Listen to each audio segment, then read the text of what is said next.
Picture the greatest party ever thrown in 17th century France. Gourmet dishes no one in the country has tasted before. A brand new play written for the occasion. Fireworks over gardens designed just for this night. The host has spent a fortune making sure his king walks away dazzled. The king walks away furious, and the next morning, the man who threw that party is arrested. He will spend the rest of his life in solitary confinement, in a fortress so remote that most of his own family never sees him again. What did he do wrong? Nothing you'd expect. He didn't insult the king, he didn't steal from him. He impressed him too well, and that turned out to be the crime. That man was Nicolas Fouquet, Louis XIV's finance minister, and his arrest in 1661 is the opening case study in a book that's earned a reputation as one of the most cynical, calculating pieces of non-fiction ever published. Robert Greene's The 48 Laws of Power. Greene draws his case studies from an unusually wide span of history for a single book. Renaissance Italy, the French and Prussian courts, Chinese and Japanese power struggles, American industrialists, 20th century con artists, but treats all of it as one recurring pattern, rather than a connected story. 48 discrete laws, each built the same way, a historical failure, a historical success, and a lesson about how power actually moves between people. Greene calls the underlying arena the court, and argues bluntly that every office, industry, and social circle you've ever been part of runs on the same unspoken rules the French royal court did 400 years ago. Most people who've heard of this book know it as a manual for getting ahead by outmaneuvering everyone around you. What gets missed is that several of its sharpest lessons are really about something else. Learning to recognize when one of these moves is being run on you before it's too late to do anything about it. That's the angle worth actually sitting with, not how to run the play. How to see it coming.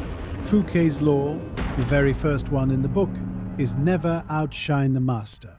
Fouquet didn't break it out of malice. He broke it by accident, by simply being too good at what he did in front of the wrong audience. Compare him to Galileo, a few decades earlier. Galileo needed the Medici family's money to survive, so when he discovered Jupiter's moons, he didn't claim the discovery for his own glory. He dedicated it entirely to the Medici name, tying the moons symbolically to their family crest. He made them look cosmically important. The reward was a lifetime position at court. Same continent, same era, same basic instinct to impress power, and one man got a salary while the other got a cell. Greene's own point here isn't even about ambition. He notes that you can outshine a superior completely by accident, just by being naturally talented or well-liked, and it can cost you exactly the same way it cost Fouquet. The defensive read isn't paranoid. It's just knowing when your own visibility is making someone above you nervous before they decide to do something about it. Here's where the book gets stranger and more useful. Conceal your intentions is law 3, and it flips the entire lens. Instead of a story about managing your own image, it's a story about what it looks like from the outside when someone is managing what they let you see. In 1850, a young Prussian politician named Otto von Bismarck stood up and gave a passionate speech, arguing against war with Austria, praising the enemy, urging peace.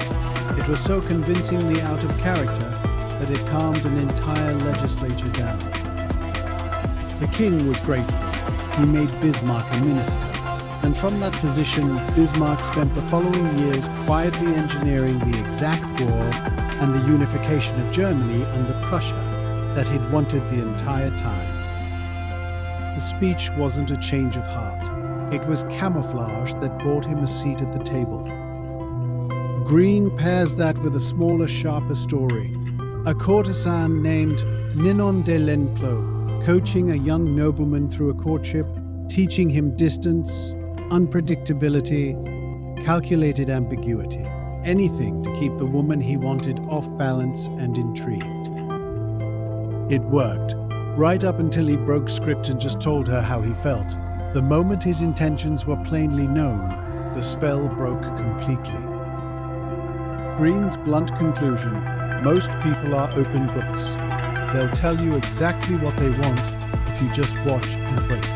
The people worth watching closely are the ones who don't. Which brings us to the case that makes this entire protective angle click into place. Pose as a friend, work as a spy, Law 14 might be the most literal illustration in the whole book of someone being studied without ever knowing it. In 1921, an art dealer named Joseph Duveen wanted one client badly, Andrew Mellon, a notoriously private industrialist. So Duveen didn't approach him directly. For years, he quietly paid members of Mellon's own household staff for details: his habits, his tastes, his schedule. Then, with a tip from Mellon's valet, he engineered a perfectly timed accidental meeting in a hotel elevator in London. From there, he walked Mellon through a museum, appearing to share his exact taste in art. Taste he'd actually learned in advance, piece by piece, through months of quiet research. Mellon became Duveen's most loyal client for the rest of his life, never once realizing how thoroughly he'd been mapped out before they'd exchanged a single word. Supporting figure worth knowing, Talleyrand. The diplomat Greene cites as a master of drawing secrets out of people through nothing more than ordinary conversation, saying little himself, occasionally planting confidential information just to watch how a listener reacted. That's the pattern worth remembering more than any of the others. Friendliness as a tool for extraction. A coincidence that feels too well timed. Someone who seems to already share your exact interests the moment you meet them. Greene wrote this chapter from the spy's point of view. The far more useful version is watching it from Mellon's. Discover each man's thumbscrew. Law 33 pushes the same idea one level darker. Everyone has an exploitable weak point, usually an insecurity or an unmet need, and finding it hands someone leverage over you. The con artist Victor Lustig built an entire scheme around a wealthy target's hunger for status, a fake machine that supposedly duplicated cash overnight. Lustig acted reluctant to even sell it, which only made the target wanted more. Beg for it, trust him more instead of less. The mark walked away with a worthless box and too much embarrassment to go to the police. Greene's own tactical notes on finding that weak point are specific. Watch for unconscious gestures and offhand remarks, for an old, unmet need resurfacing in adult behavior, for a trait's exact opposite hiding underneath it.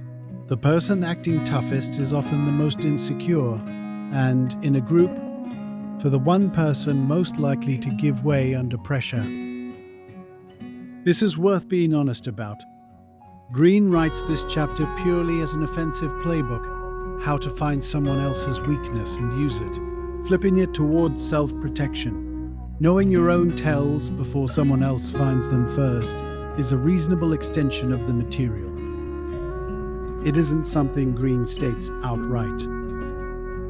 But once you've seen Lustig's target fall for it, the value of knowing your own thumbscrew before a stranger does becomes obvious. Then there's the law that needs the least translation of all. Assume formlessness, Law 48. Greene illustrates it with Sparta and Athens, two neighboring city-states that solved the same problem, survival, in opposite ways. Sparta built its entire identity around rigid military discipline. Athens stayed adaptable, trading, seafaring, culturally flexible. Sparta actually won the war between them, the Peloponnesian War, in 404 BC. And then, within a few decades, a society built for nothing but war collapsed almost overnight once it had to manage an empire, instead of fight one. Defeated by Thebes, and never recovering the dominance it had just spent a generation winning. Athens, meanwhile, adapted to losing and kept thriving as a cultural and economic center for centuries. Greene compares rigid systems to evolutionary armor, useful against a slow threat, useless against a fast one. Of everything in this dossier, this is the law Greene himself frames as protective without anyone needing to reframe it for him. And Fouquet, since we started with him, never got a second act. He died in that fortress decades later, having never again held office or seen most of the life he'd built. Louis, for his part, took Fouquet's own architects and gardeners and used them to build Versailles, deliberately, publicly outdoing the party that had started the whole thing. So here's what actually carries over from 5 very different centuries and 5 very different rooms. It's not trust no one, and it's not manipulate first.